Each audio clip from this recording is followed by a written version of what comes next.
Okay. I think we're going to start the second parak, Kesuvos Amud Beis. It's 15b5 in the art scroll, and this should be for Shlema for Bela Bas Miriam Ada. Ha'isha shenis armala o shenis garsha, a woman who became widowed or divorced. So what's the point? So now she wants to collect her ksuva. He omers besula nisasani v'hu omer loki ela almana nisasich. 5. So she says, I was a basula. I was a virgin when I got married, so I had a ksuva of 200 zuz. And he says, no, you were a widow, and your ksuva was only 100 zuz. So he's admitting that he was married and he owes her ksuva. They're arguing over the amount. So if there's witnesses that she came with a hymna was some type of strap or what? COVID? No. The Gemara will talk about it later on. What it is, but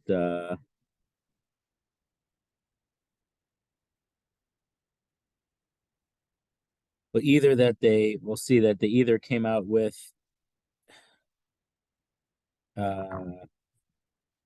something made from aravos, whether it was some type of woven thing. Rashi says it was like a woven round thing, woven from hadassim, or a certain type of veil. So these were practices that were done for basulos, for first time married young women only, and Varosha Perua. They used to, her hair was uncovered. So according to most opinions, the woman does not need to have her hair covered at her wedding.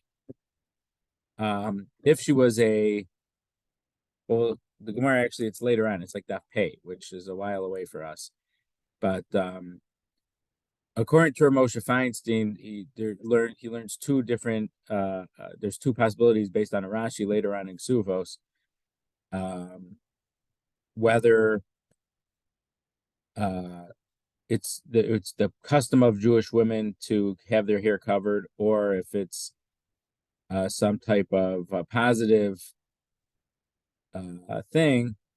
So obviously, if a woman had been previously married, once a woman was married, she covers her hair, even if she would later get divorced. This question that I'm saying about Ramosha Feinstein was a case where a woman was divorced or widowed or whatever, and for her job, it was bad if she was going to need to cover her hair. And since she wasn't currently married, she was asking if she didn't have to cover her hair. And Ramosha Feinstein made it dependent on these two possibilities in Rashi. But if the first time she was married, she wouldn't have to cover her hair. So at the wedding. So, however, if you think about it, now this is the Gemara's many hundreds of years before what I'm going to say, but if you look at people from Arab countries, how do the girls go around the streets, even from the time they're about 11 years old? They have a hijab on and they don't even cover their hair before they're married. And in the Christian countries, Spain, France, well, Spain when it was Catholic, in those countries, it seems that the women would go out in public with, or at least the young women, at least, they would not have to cover their hair in public. So even though that might be a later thing, because I'm talking about the 1200s, let's say, or the 1300s, in the time of the Gemara, we don't know exactly what the practice was about certainly didn't seem that there was a practice that the unmarried girls covered their hair, but we don't know. But so either if the unmarried girls did go around with hair uncovered, so then in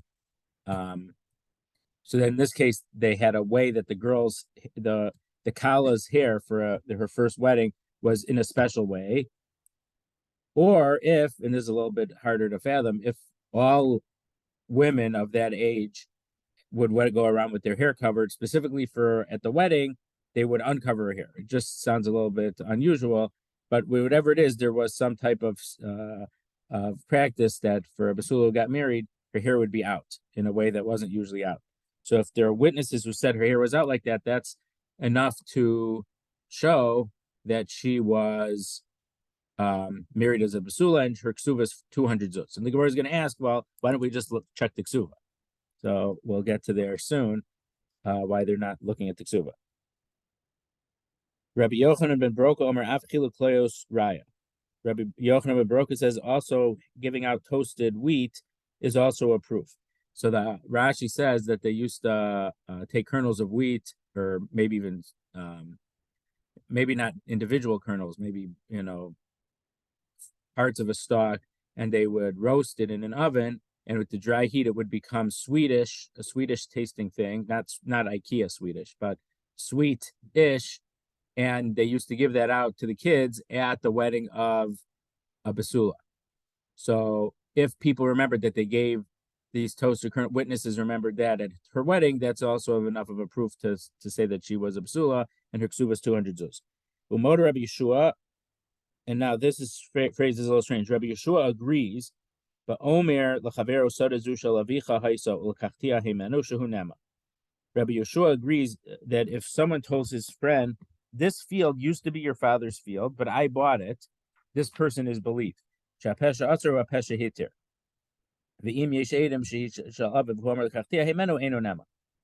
the mouth that forbade something is also the mouth that permits something. So we mentioned this last week in regard to the fact if someone comes and says, I'm a Kohen, so we believe in that he's a Kohen, but we also give them restrictions of a Kohen. We say if he wants to marry someone who's divorced, we say, you can't marry her. You said you're a Kohen. So the fact that we believe you to give you the first aliyah is also the fact that you're saying that you can't marry someone who's divorced. But if there's witnesses that this field belonged to someone else's father, and now this guy is claiming he bought it from him, he's not believed. He would have to bring witnesses or documents that he had purchased the field. So the part that's strange here is that it says Rabbi Yeshua agrees, but nothing else in this Mishnah is talking about, there's no Rabbi Yeshua, there's no machlokas that seemingly has to do with this. So the Gemara is going to discuss what's going on here. So now we're on Tezayin Amud Aleph. So the Gemara says in the case of the husband and former husband and former wife disputing whether she was a basula, whether her suva was 200 zuz or 100 zuz, what does the Mishnah say? The Mishnah says if there's witnesses that she went out with a certain canopy or with a certain veil, or they were giving the roasted wheat kernels to the kids, that's a proof that she was a basula. So what does that mean? Without that testimony, she would only get 100 zuz. We would not believe her, we would believe him. So the Gemara says, the reason that we would believe her that she deserves the 200 zuz ksuva, that's because there's witnesses that these certain practices, which were only practiced when a basula was being married, happened. But if there's no witnesses, the husband is believed, or the ex-husband is believed. So let's say that the Stam Mishnah in this Mishnah that does not follow the opinion of Rabbi Gamliel. The Rabbi Gamliel ha'amar ihi mehemna, because Rabbi Gamliel said in the many Mishnayos in the previous three blot or so, we believe the woman. So the fact that this Gemara says we believe the husband that is only 100 zuz shows that this Mishnah is like Rabbi Gamliel. So the Gemara says no. Afilu tema Rabbi Gamliel. Even if it's Rabbi Gamliel, we could say that this Mishnah even follows Rabbi Gamliel. Ad kan lo kama Rabbi Gamliel hasam ela bevari v'shama. When Rabbi Gamliel believed her over the husband, that's when she gave a certain claim and he gave a maybe claim. He didn't know when she lost her virginity. He was only giving a maybe, and she said, no, this is what happened, which is a certain thing. Aval hacha bevari ubari lo amar. But here, neither claim is a maybe claim. They're both certain claims. So in this case, we would believe the husband's certain claim over the wife's certain claim. But over there, when we believe the wife, it's not because we believe her over the husband, it's because her claim is a better claim than the husband.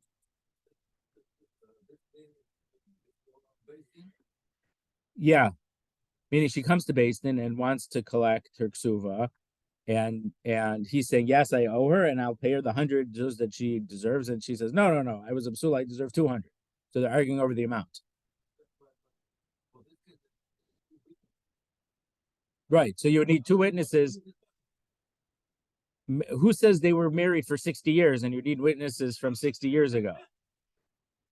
But we're also going to see in a little bit later in this chapter, not that much later in the chapter, if a kid says, I remember when a person who's now an adult says, as a kid, I remembered this, and for certain things we believe in.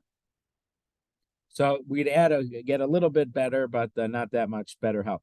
But if it was the wedding was more recently than that, let's say she got widowed, it doesn't have to be 50 years later.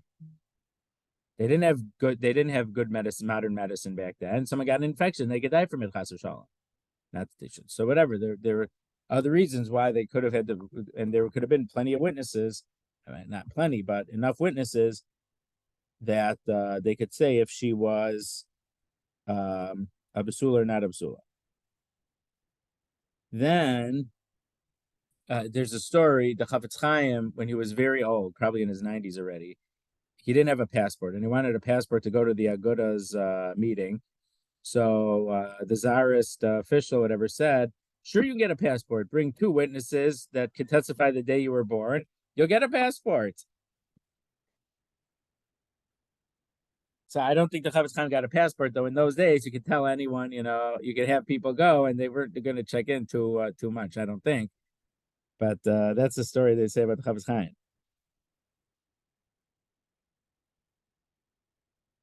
So then the Gemara says, Uda Karila, my Karila. The person who asked this question, why did he ask it? Habariu Barihu. This question is certainly a case where each of them are given a certain claim. He's certain that he owes her 100. And she says, I'm certain that he owes me 200. It's not even comparable to that case that we had in the Mishnah before. So how come he even ask the question? It's what we would call a shaver question or a shvach question. It's a weak question. So the Gemara says, "Kavan drove nashim so since most women get married when they're virgins, kibari v'shema dami." So he thought that her claim is bolstered by this chazaka, by this rove that the majority of women get married as virgins. So her claim of that she deserves 200 is much stronger than his claim of 100, and that's why he asked on the Gemara. The Gemara's questioner asked that she should be believed and get 200. And it makes sense that Rabbi Gamliel would not disagree with our Mishnah, because at the end of the Mishnah it says Rabbi Yeshua agrees. So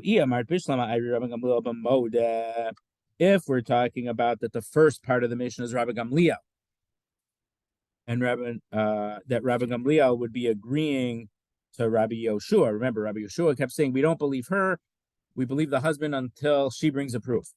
Then Shaper, we would understand where Rabbi Yeshua admits to Rabbi Gamliel. Rabbi Yeshua Laman Moda. If Rabbi Gamliel wasn't the disputant in the Mishnah, why does it say Rabbi Yeshua agrees? If this isn't Rabbi Gamliel in the Mishnah, we have all these machloks in between Rabbi Yeshua and Rabbi Gamliel.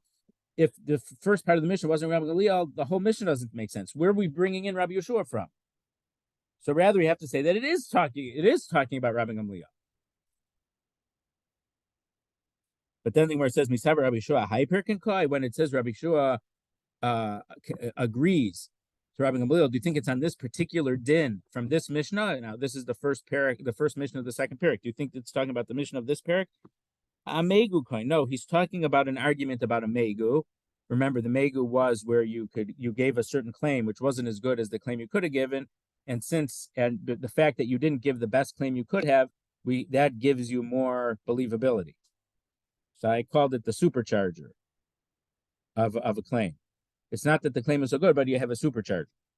The Pirkin Kamakoi. No, but when he agrees, he's going back to one of the arguments they had in the previous chapter, in the previous 4 blocks.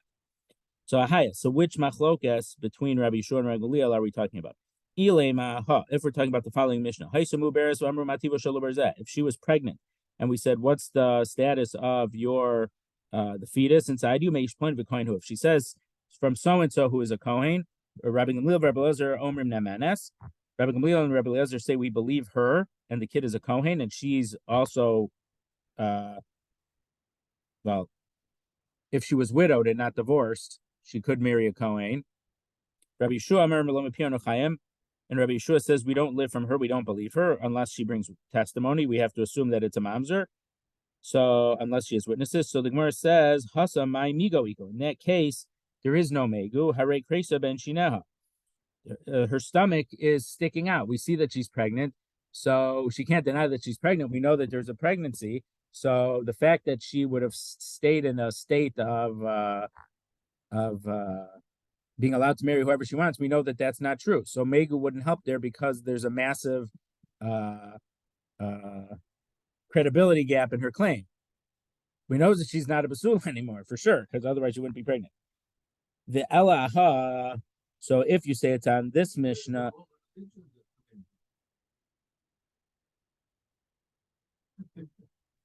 so I guess they were missing that Mishnah from Kesuvos. Good point. If they started speaking with a certain man, but they said, "Who is he?" Remember, speaking didn't literally mean speaking. We had a machlokas, Reb Zera, and someone else. What it meant, Ish Ploni v'Kohen. Who? If they say that he's so and so, his name is Shmerel, and he's a Kohen. Rabbi Gamliel, Rabbi Elazar, Omer Nemanes. Rabbi Gamliel, Rabbi Elazar believe her, and she remains allowed to be married to a Kohen. Rabbi Yeshua, Omer Lo B'Pio No Chayim. Rabbi Yeshua says we don't live by her mouth, and we don't believe her unless she brings witnesses. Hasa mai migo iko. Also, there is no mego. Hanichal is Zeiri da Amar Mamid Beres Nisra. Meaning, according to Zeiri's opinion, when the Mishnah said midaber speaking, it was a euphemism for the word they were secluded. Mego di baya Amar Lo Nivalti Bikar Amar Nivalti Mehemna. Because she could have said, I did not have any relations with her. She could have quelled Bill Clinton. And so in that case, that would have been a claim that there was no megu. The fact that she said that she conceded that she was secluded with him, the fact that she didn't say, I wasn't even secluded with him, I never touched him, I never was in a room together with him, that would have been a megu, according to the way Zeiri explained it. Megu di bay amr lo nivalti, she could have said, I didn't have any relations with him at all. But if she says, I had relations with him and he's a Kohen, we believe him. So that would be a case of megu. El Ravasi damar ma'am deberes nivelis, but according to Ravasi, when the Mishnah said Neberes, we says we know we had witnesses, not that they just went into a room together, but there were witnesses that they were engaged in sexual relations. My migoiko. There's no megu that she could make in that case, because in the case of Nistera, there's a little bit of, we don't know exactly what happened. So based on what she says, she might have a megu. But if, according to Rav Asi, that we know that it's nivala, that they had been together, then there's no megu. There's nothing. We know what happened, so there's no claim that she could make that could change this. And if it's on this other Mishnah, so he says she's not a virgin, and she says I agree because I got injured because I fell on the stump of the tree over there or the rocks. But I was never had relations with any man, and he says no, you had relations with someone else. So Rabbi Gamliel, Rabbi Elazar, Omer Nemanes, Rabbi Gamliel and Rabbi Elazar say we believe her, and she retains a ksuva of 200 zuz. Rabbi Yeshua, and Rabbi Yeshua says we don't live by her mouth unless she could bring us witnesses. Hasamai migo iko. Over there, what mego is there? Bishlam Rabbi Elazar damer b'man of lo plum. So remember, in that case, we were saying, well, what's a machlokas? Machlokas is are they arguing over getting a ksuva of 100 or 200 or a ksuva of nothing? So according to Rabbi Elazar, that says that the machlokas between Rabbi Gamliel and Rabbi Yeshua is Rabbi Gamliel and Rabbi Elazar holds she would get 100 zuz ksuva, and according to Rabbi Yeshua, she doesn't get any claim at all. Megu di ibaya amrut mukas eitz tachtacha v'isbas masayim. Then she would have a megu because she could have said, I suffered the injury and lost my basulim after I was already engaged to you, and by the time that at the time that you gave me the kedushin, I was still a virgin, so I get a ksuva of 200 zuz, then she would get a 200 zuz ksuva according to Rabbi Gamliel. So in that case, it would be a megu. The kamer may card the lace by lamana mehemna. But when she says that it happened before they got engaged and she didn't tell him, and she only have 100 zuz ksuva, she's believed because she could have given a better claim. The better claim would have been it happened after we were engaged, and she would have gotten 200 zuz. From the fact that she gave an explanation that only entitles her to 100, that makes it sound more truthful. Because if she was making something up, she would have made up a better claim. Yeah, it's possible. Right. I think it's possible. Yeah.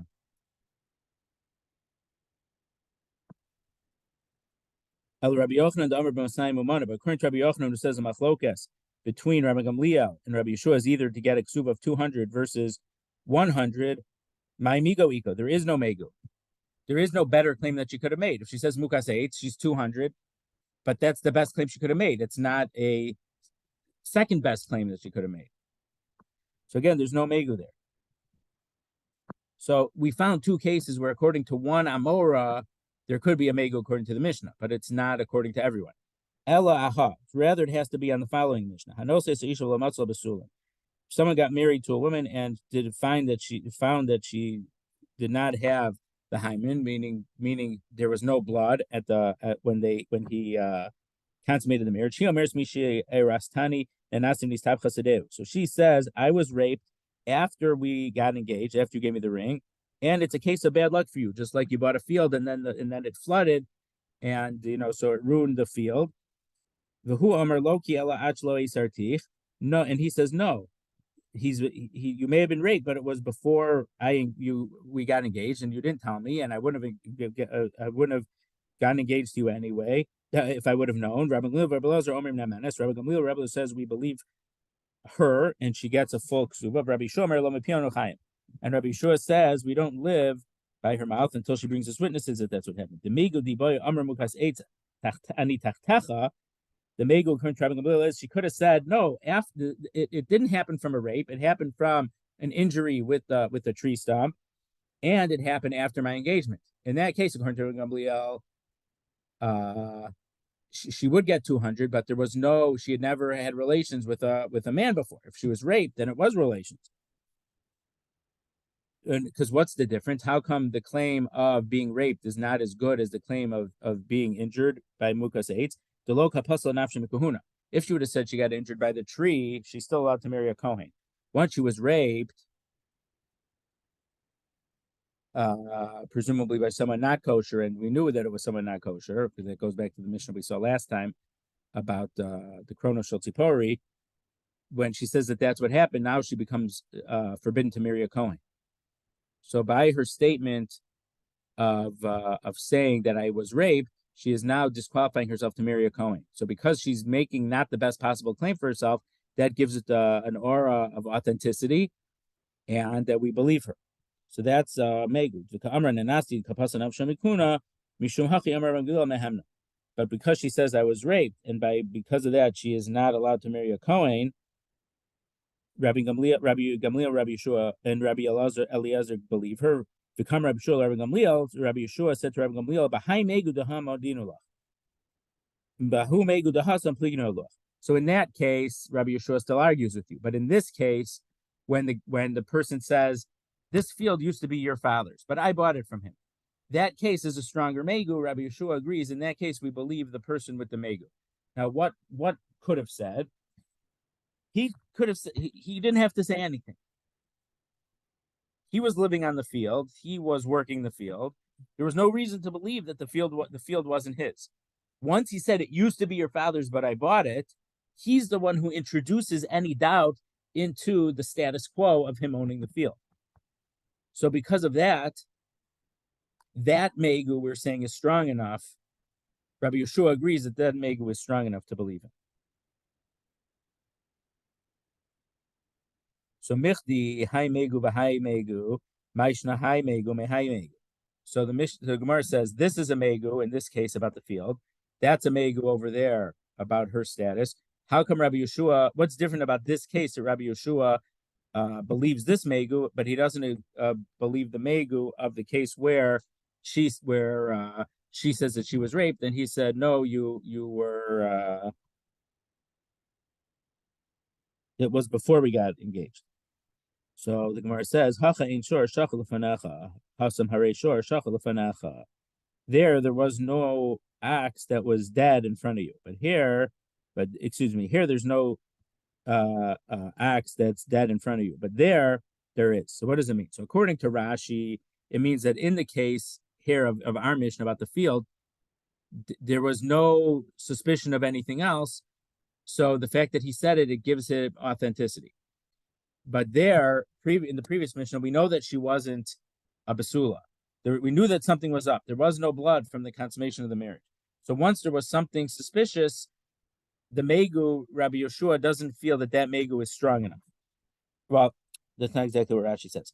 Rashi says she had to say something. So in the heat of the moment, maybe it happened to be that she gave the second best claim, but she had to respond in some way. So just because she gave the second best claim doesn't mean it's believable. But here there was, or let's say it another way, when there's smoke, there's fire. There was smoke because there was no blood when they consummated the marriage. So she had to say something. Here there was no smoke from the fact that the guy said, it used to be your father's field, but I bought it from him. No one had ever doubted that he had owned the field. Because of that, Rabbi Yeshua believes him in this case, that megu is a strong enough megu. That's how Rashi explains it.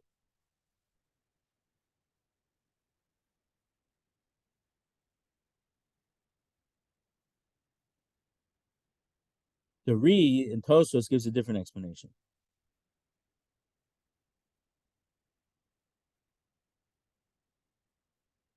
There, by the case where they're arguing whether she why she wasn't a virgin, shor shachal lefanecha. So it's more, the ox is slaughtered by you. What happens when you slaughter an ox? There's blood. There's some type of evidence. Now, in her case, there was no basulim, and she can't say she can't say the best possible case. What's the best possible thing she could say? I am a basula. We saw a case earlier where she said I am a basula, but because of the famine, I'm malnourished, and so I don't have blood. But here we know that she's not a basula, and because of that, she can't say I am a basula. So the fact that it's the second best claim doesn't matter because it's a completely lower class of claim than the best possible claim. So even if she says I was raped afterwards versus saying mukas eitz, there's no real difference. But here, there's no dead ox. The Re says, because no one ever had any doubt that it wasn't your field, he's giving the best possible claim. I bought it. That's how the Re says. So it ends up that, according to many achronim, there's a big machlokas between the Re and Tosfos and Rashi of how hapesha asur hapesha hiter works. If you turn back into right before 15b5 to the chapter introduction in the introduction, at the page that says chapter 2 introduction, on the top of it, at the very last line, or in that last paragraph, there's another principle similar to hapesha asur, the principle of megu. Since I could have given a stronger plea, but I didn't, the weaker plea is believed, because if he was going to lie, he could have given a stronger plea. There's a considerable discussion whether hapesha asur is merely an extension of megu or it is a new concept. So Tosfos throughout the chapter seems to understand hapesha asur as a form of megu. Since a person could have refrained from making an admission at all, we believe him when he qualifies this admission. So in our case, the Re says he didn't have to say anything. So from the fact that he says, I bought it, it was your father's, but I bought it, he's believed by a megu. Rashi often seems to explain hapesha asur as a new principle. Since this person is the sole source of information regarding the matter, just as we believe him concerning this prohibition or liability, we must believe him regarding the qualification. Meaning, he said something, and then this was your father's. So when he says this was your father's, people are going to say, okay, so it's really not his field. But then immediately he says, but I bought it from him. So it has nothing to do with Megu. So it happens to be that there seems to, according to many Achronim, there's a machloket throughout the whole parak where Rashi says that Hapesha Asur is a form of Megu. And according to the Ri, it's not a form of Megu. So in this case, the Ri explained once she wasn't a virgin, she lost her biggest possible claim. Therefore, there's no Megu left. So he learned that Hapesha Asur Hapesha Hiter is a form of Megu. Whereas Rashi, who just said the Shor Shachut,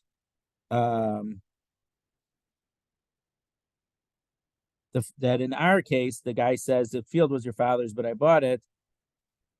He didn't need to say anything, and everyone would have assumed that it was his field. So if it wouldn't be the fact that he said it was your father's, but I bought it from him, he's believed to say, I bought it from him the same way we believe him that he said it was originally someone else's field. And he says, Hilka Chamrinan Megu. So Rashi does say in this Mishnah, because of that, we do say a Megu. But by the case where she was not a virgin, and we say that the ox was slaughtered in front of you, the blood that was not found is that's what caused him to go to Beis Din. Meaning, in that case, there was already a claim. Her new husband, was making a claim against her, so she had to respond in some way. So she could have responded in a better way, but maybe she didn't have time to get her story straight, so she just gave the first thing that came to mind. Or maybe she is being dishonest completely. So according to Rashi, even though Rashi mentions Megu, so there are a lot of Achronim who learn that Rashi means that it's not really a Megu. It's similar to a Megu, but it's not a Megu. So just know that there is a machlokas throughout the parak where Rashi holds that Hapesha Asur is, Rashi holds it's not part of Megu. And according to Tosfos, Hapesha Asur is a special type, is a subcategory of Megu, or it works the same way as Megu. Okay. So now we are 4 lines up from the bottom on Tez Zayin Amud Aleph, 16a3, the second to last paragraph. The cave and drove nashim besulos nisaos. If the majority of women get married as virgins and therefore have a besula, a ksuva of 200 zuz, kilo aso edim havi. Who cares if witnesses don't come? Why don't we just trust the rove that the majority of women got married when they're a basula, and therefore her ksuva would be 200? Why do we need witnesses to say she came out with the special canopy or the veil, or they? What? You thought of that question? Yes, it's so Rov and Chazaka.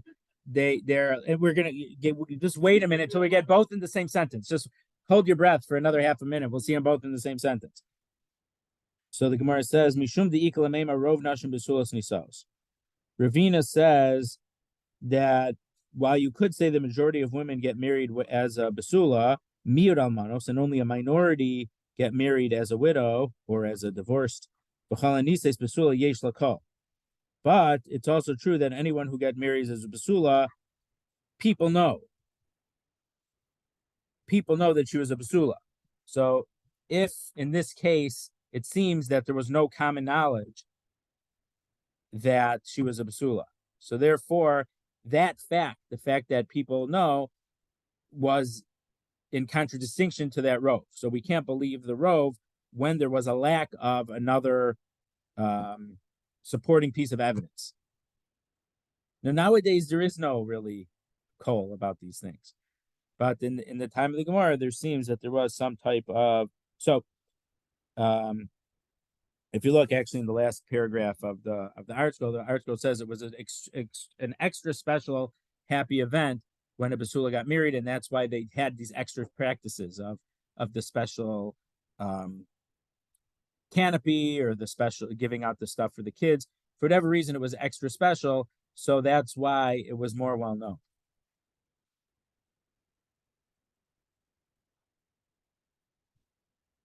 So as we turn the page to Zayin Amud Beis, Vizu, but in this case, the case of this woman, Hoel ve'ein lakol, because there was no general recognition of her having been married as a virgin. They didn't remember the special joy and the special practices that were done. Israel Ruba, the rove, this majority case has a reisa. There is a chink in the armor. it's not such a strong rove anymore.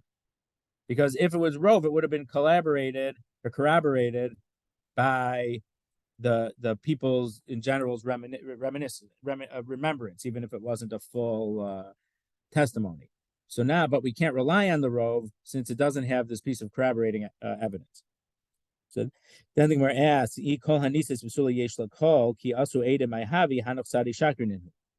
but if you're saying that the fact that a woman got married as a basula, there is some type of public knowledge because of the extra special stuff, and in this case, if it's lacking that, when witnesses come and say, no, we did do those special things, you shouldn't believe the witnesses, right?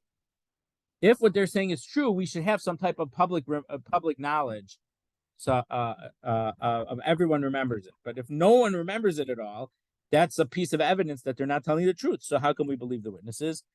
So Elam and Ravina, so Ravina said it in a slightly different way. Rov hanises basula yesh lakol. The majority of basulos, the majority of virgins who get married, there is public knowledge about it. So it's not rove. It's not the rove. It's not the majority that women are virgins, but the majority of virgins who get married, there is a public buzz that she would have been a virgin. Vizu halva in lakol. But about this woman, since there is no call, Israel Ruba, the rove has been weakened. But it doesn't mean that it didn't happen. So therefore, witnesses come and say she had the special canopy, or she had the hair, her hair was out, or they were given the roasted wheat kernels to the kids. We believe them, and we know sometimes there is no call, but it's not a strong enough thing that it would make the witnesses' testimony suspicious. Okay, continuing in the Gemara, the two dots, the fifth line on Tezayin Amud Beis. So if there's witnesses that come with the hinuma, which again, the Gemara didn't explain what it is yet, but in another daf it's going to explain. It's either some type of woven canopy from hadass branches, or whatever. We'll see. So v'leichosh dilma mafka edom. So it's clear that we're talking about a case where there is no ksuba. V'leichosh dilma mafka edom b'hai beidina v'gavia. Let us be concerned that she's going to bring witnesses in this basin and collect her ksuva. But maybe she's going to go a couple towns over and go to another basin and do the whole thing over again and claim her ksuva again and get another 400 zuz. So if we keep believing these witnesses, she's going to have she's going to be able to make a whole fraud against her ex-husband. So Rabbi says, this is telling us that when the Beis Din would order him to pay based on the witnesses, they would write a receipt that he paid. So now he would have a receipt that if she would try to pull this shtick in another Beis Din, he could say, I already paid the Beis Din, this was already taken care of, the case is over, and the Beis Din would say, you're right. Rapapa says, no. But Malcolm Shane Kosun Ksuva Skina. Really, we don't have to write a receipt, except normally she would have a ksuva. And if she would have a ksuva, once he would pay her the ksuva, she would give the ksuva back to him, and he would probably rip it up or keep it to show that he had it, because there's a different principle in monetary law in the Gemara that if the person who has the document has the claim. So if the claim says that I owe Jeff money, and Jeff has it, that's a claim that I didn't pay it back yet. Because as long as Jeff has it, it's an IOU for me saying I owe money to Jeff.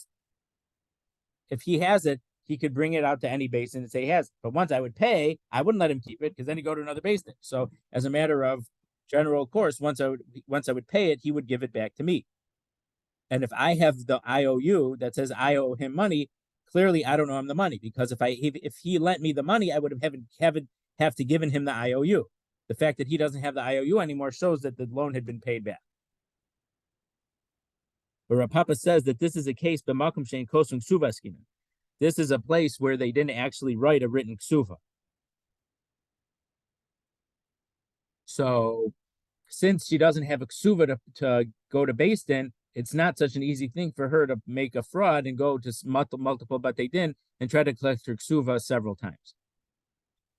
So we see from Rav Papa's opinion that even though there's an obligation to have a ksuva, sometimes it wasn't written. I think we mentioned a couple months ago that the Ran, when we were talking about the first time being Baal would be on Shabbos, we say, well, they didn't have a ksuva yet. So he said, so he gave her something of a movable property. And we said, like, for example, Yehuda gave his stick and his signet ring. And whether a signet ring might be muktzah, I mean, I think it is muktzah, but you give something that's movable, so you're allowed to transfer that on Shabbos. You're not allowed to write on Shabbos. So the Ran says it seems that they didn't necessarily write a ksuva at the time of the wedding. So according to Rav Papa, they didn't even write a ksuva after the wedding, or even a long time after the wedding. The Ran had said it implies from here that their practice was to write a ksuva before the chuppah, since Rabbi Ami didn't say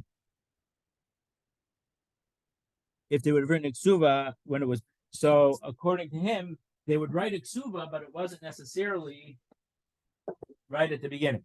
And that's certainly not our practice. Our practice is, I mean, we have ksuva the same reason they have ksuva, so it's harder. It's to make it harder for the husband to divorce because he can't be impulsive. So we hold that if the ksuva would be lost, the woman would realize that she lost the ksuva, they would have to, one of them would move out temporarily, and we'd write a replacement ksuva called the ksuva de irchasa, saying that they had been married and they had a ksuva, but it got lost, and now we're writing this ksuva to, and the woman would have this ksuva for her own benefit. But Rav Papa says it's a place where there was no ksuva, but since they didn't write a ksuva,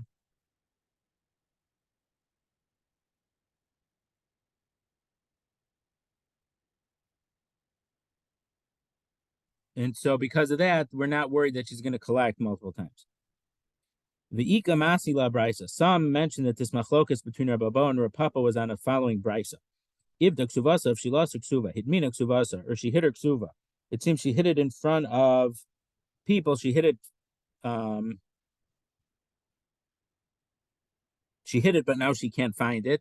And so when she says you owe me 200, she cannot provide the document that would have said 200 if she was right. Nisra ksuvasa, or if the ksuva got burned, and we know that there was a fire in their house and the ksuva got burned, so we can't check the ksuva to see what it says. Rakdu lefanah, or if they had danced in front of her at the wedding, sichaku lefanah, if they did other special happy things in front of her. Havir lefanah koshel besora, if they gave the cup of besora, we're going to say what that is in a few minutes. If they put this koshel besora in front of her, omapashel besulim, or they would hold up late. I guess the next day they would hold up a cloth to show that she was a virgin. I guess the sheet that would have the blood on it.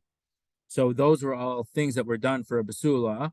So if any of those things happened, we know she was a basula and she would have a hare im yeshla edem be'achad me'elu. If they had witnesses for any of these different things, suvas masayin, she gets a ksuva of 200. So the Gemara asked, there was a question on this price of alechush doma mafka eda b'hay beidina v'gavia v'hadar mafka l'ksuvasa b'hay beidina v'gavia ba. Maybe she'll do this in this basin, have witnesses to say they brought the special cup in front of her, and she'll collect her ksuva of 200. Then she'll go a few towns away and go to that basin, and again say, I need to get my ksuva, and it's 200 zuz, and here's a witness that I was the basula, and the husband would have to pay a second time. So Amar Rabbi Abahu. Rabbi Bo says, this teaches us that they must write a receipt at the time when Basin makes him pay. So therefore, the husband will have this receipt as a safeguard that she couldn't make him pay again. Rav Papa says, no, we're talking about a case where they didn't write a ksuva. So since there's no ksuva, we're not worried about this whole song and dance, that she would go and pull it another time. So the Gemara asks, but it says, if she lost the ksuva, how could you say that it's a place that they didn't write the ksuva if it says if she lost it or she burned it or she hid it and now she can't find it? So the Gemara says the Kesuvos la ihu. it's a case where in general they didn't write a ksuva, but for whatever reason that husband did write a ksuva. But in general, the general practice was that they did not write a ksuva for the woman. But then Gemara says, so if mafkala b'gavya ba, so but then she'll go to collect from this basin, she'll go to another basin and collect again. So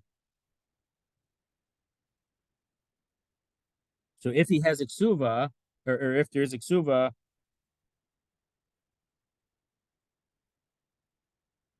how could he pay? So my ibda ba'or. So what does it mean that she lost it? So the case is ibda ba'or. It was burned up in a fire. So it wouldn't be available for her to produce another time to collect. But the Gemara says, if she lost it, meant she lost it in a fire, that's the same exact case of nisrfa if it got burned. Losing in a fire and being burned is the same thing. So how come the Brisa would have to mention both different possibilities? So rather, ibda can't mean that she lost it in a fire. It just means she lost the ksuva. But then if she finds the ksuva later, meaning, because the question is, if she lost it, maybe she'll find it later, and then she'll go to a beis din and be required to pay. So we tried to say, no, it's a case where it was lost, meaning it was destroyed. So we know that it doesn't exist anymore. But then we say, no, it can't be, because it already says it was burned in a fire. So this can't be burned in a fire. So what kind of it being lost is there? The ode, and furthermore, mina my ikla. If you're saying there's no ksuva anymore, again, if she hit it and find it, what's the difference of losing it? Or now our school keeps translating ibda as losing it, but the word, sometimes the word aveda, Shabbos aveda, something got lost, but there's the pial, the intensive form of ebed, usually means destroying. Meaning there's a halacha that certain people are considered mentally incompetent in halacha. If someone who sleeps in a cemetery, now I don't know what they do about about the Lubavitchers, the people live in the cemetery, they don't just sleep in the cemetery. But if they sleep in a cemetery, you're considered something's not wrong. Something's wrong with you, so you're not mentally competent to make, decisions. Another thing is ibid ma kol masha avidla. So some people mistranslate it as if someone is such a scatterbrained, if you give them anything, they lose it. But Rabbi Bleich talks about this in one of his early books from 40 years ago. But it's really, the word is ebed. Ebed is destroy. It's not losing. So here also, our school keeps translating as losing it, but losing it would be the same as hiding it and not finding it. So ibda seems to be it was destroyed in somehow. But then again, what's the difference between destroyed and then being lost in fire? So we have to really understand, see what the Gemara's answer is to understand what's the difference between all three of those cases.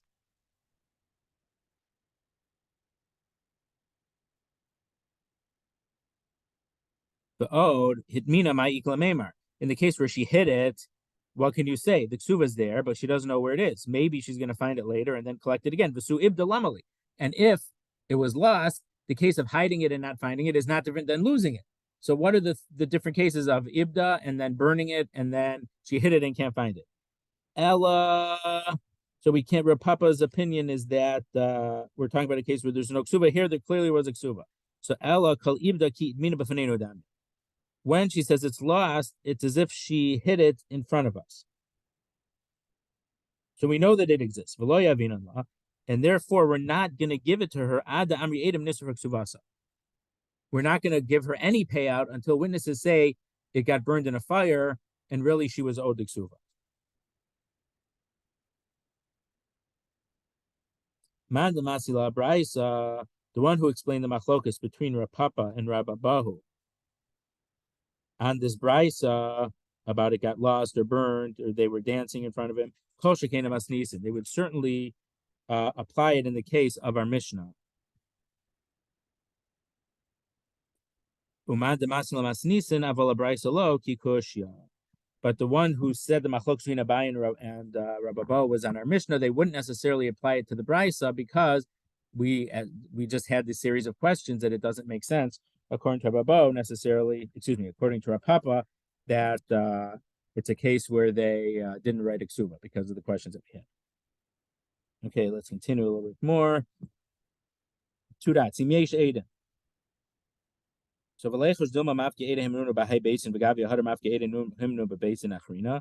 So what? That there's witnesses that she had the special veil or the special uh, hadas canopy. Maybe she'll go to another Beis Din and have these witnesses testify again, and she'll get paid a second time. So the Gemara says, "B'makom shtelo after vada kasvina shover."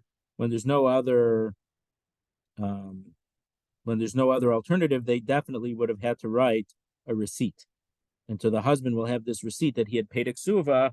So if she would, so she's not going to try to go somewhere else to defraud him because he has evidence against it. So if there is no written ksuvas, the only way to prove that he had paid the ksuva was for them to write. So even in a case where they normally wouldn't write a ksuva, and maybe even not write a shover, in this case, when there were no ksuvas written, we definitely had to write a receipt when he made a payment. Okay, continuing. Next, Havir lefan of kosha basora. If they brought in front of her this cup of basora, that shows she's a virgin. So my kosha basora. What is this cup? Amravada bar ava kos yain shel truma mavirin lefaneha. They brought a cup of truma. Kalama ruya haisuzu lacha b'truma. To say this woman was fitting to have been able to marry to eat truma, meaning she could have married a kohen, and if she would have married a kohen, she would have eaten truma. So we do this to show that she was a basula. But Papa asked on this, but a widow is not allowed to eat a truma. Yes, if a woman was widowed from a non-kohen husband, but her second husband was a kohen, she is allowed to eat truma. So it's not the prerequisite of being a virgin to be able to eat truma. Just means that you weren't divorced. You could be widowed and also eat truma. So elam rapapa zu rachis to truma rachis. So it's true they brought a cup of truma, but what was the message? Not that she could have married a kohen. The truma, just like truma is considered rachis, the first of your crop. You're not allowed to. The first thing you have to do is separate truma. So this is her first time with another man, just like rachis is the first thing separated from all of the gifts that go to the Kohen and the Levi, the poor people, whatever. Tanya, we learned in the Brayser, Rabbi Huda Mer, they used to bring a barrel of wine. So it wasn't a cup, but it was a barrel. Amar Vadabar Ava, Basula, Mavirin Lefanel Stuma. If she was a virgin, they would have a sealed barrel. But Ula, if she had not been a virgin, Mavirin Lefanel Basucha, they would bring an open barrel in front of him. Amai, so why did they have to bring a barrel that was not sealed in front of a non-basula? Why don't you just say niyaver kame basula, but kame beula lo niver klal? Let us go with a sealed barrel for a virgin, and let's not have any barrel at all if it's someone who's not a virgin. So the Gemara answers zimnan de tafsa masayim va'amra ana basula havai. Sometimes the husband will give her a ksuva of 200 even when she's not a virgin. Like we saw the custom of the Kohanim was, and we said that any family who wanted to could do that. But Amra Ana Basula Abai, she could have said, I'm a Basula, Vahai Delo Abdu Kamai, Isnusu de Isnisu. The fact that they didn't bring the barrel was because they got a little too drunk, and so they didn't do it. But really, I deserved it. So in order for her not to be able to make a claim, they always put out a barrel, but they had a difference of the barrel depending on if her ksuba would have been 200 or 100. And then we'll end with the next few lines here. Tana Rabbanan, we'll go on to the next Amud, but we're in the last two words of the second to last line on Tez Zayin on the base. Tana Rabbanan, we learned in the Brayser, Kate's Maraktim Kala. How do we dance in front of the Kala? Beishamai Omrim, Kala Kamoshahi. We praise the Kala according to a good attribute that she had, or a good appearance that she has. Beis Hillel, Omrim Beis Hillel says, Kala Nava Chasuda. We say she's a beautiful bride who also has chesed. Chasuda is from the word chesed. Rashi says that the thread of chesed has been put upon her, that people find her to be a very kind person, or something like that. Maybe that's not exactly what Rashi means. Amru lahen Beis Shammai Beis Hillel. So the thing is that Beis Shammai Beis Hillel says we could say something even beyond what's true. So Beis Hillel, Amru lahen Beis Hillel Beis Shammai Harei Susleishus Chigerso Suma. Let's say that she was handicapped, physically handicapped, or she was blind. Should we call her a beautiful kala? The Torah says you have to distance yourself from saying something untrue. Amar Lam Beisil Beishamai, so Beisil replied to Beishamai, L'divrechem, according to you, Mishalakach Mekach Ramin Ashuk. If someone bought something bad, meaning they thought they got a good thing and it ended up being that it was something defective or something not so good, are they going to praise it in front of him or denigrate it in front of him? We would say, in order not to make the guy feel bad, we'll say, "Oh, that's a nice little thing over there." From here, the Chachamim says, a person's attitude, the das, his mind, should also always be pleasant with the other people. So I said the word pleasant. ArtScroll translated from the word Ma'urav. Ma'urav is to be like mixed together. You should do things in a way that you'd be mixed together in a group. So I mean, this Gemara is, I think it's a little bit nowadays. If someone says, "I got this car," and you say, "Why is that car that got such bad ratings? You know, the wheels fall off after 20,000 miles, or it burns oil. Why do you get such a car like that?" Unfortunately, we do things like that. According to the Gemara, if someone bought something that wasn't the best, you should still find something good about it. So Rabbi Daniel Feldman, one of the Rosh Yeshivas at YU, in this book, The Right and the Good, he has a chapter 6, lying for the sake of peace. There is a concept of lying for the sake of peace. So in this case, this is one of the sources, our Gemara, that even if she's not totally beautiful, you say Kalana B'Chasuda. And to then some Rishonim talk a little bit, you're not allowed to look at a woman, so how could you look at the woman to praise her? So some say only at the wedding you can, but any other time you wouldn't be allowed to look at her. And some say you don't even have to look at her if you just see that she's wearing nice, from the back, she has a nice veil on, so you could praise her without even looking at her. There's a very strange Gemara that in Bava Basra, I think it's in Bava Basra, that Avram, very strange, very, very strange. There's Rabbi Kiva asks, I think, that Avram Avinu didn't know how beautiful Sarah was until after, I think, Paro had taken her. He saw her reflection in a pond. Right. He didn't know until when he saw her reflection in the pond or in the river. So I think Rabbi Kiva asked, there's a Gemara that you're not allowed to marry someone until you see her, because maybe there's something about her appearance that would make you very uncomfortable or upset. So the Avos kept all the mitzvahs. How could they have not kept? There's only D'Rabbanan, but they kept the D'Rabbanans also. So I have an answer to that. I don't remember what it is right now. But to say that, not to look, it's certainly not our culture anymore for hundreds of years. But so people, they were veiled and they never looked at the power before they wedded. Well, the husband had to say it. So where does the custom of the veil comes from? So but that can actually, they say it comes from the time of Yaakov. After Lavan tricked him by giving Leah instead of Rachel, they said, no, before the chuppah, the chassan has to make sure it's the right one, and then he puts the veil on her. So that's the source of that. So I guess before he put the veil down, other people would take a glance at her. According to those Rishonim who were strict about not taking a look, they would look at that point, I guess. But even some Rishonim say they don't even look at that. Okay, so I believe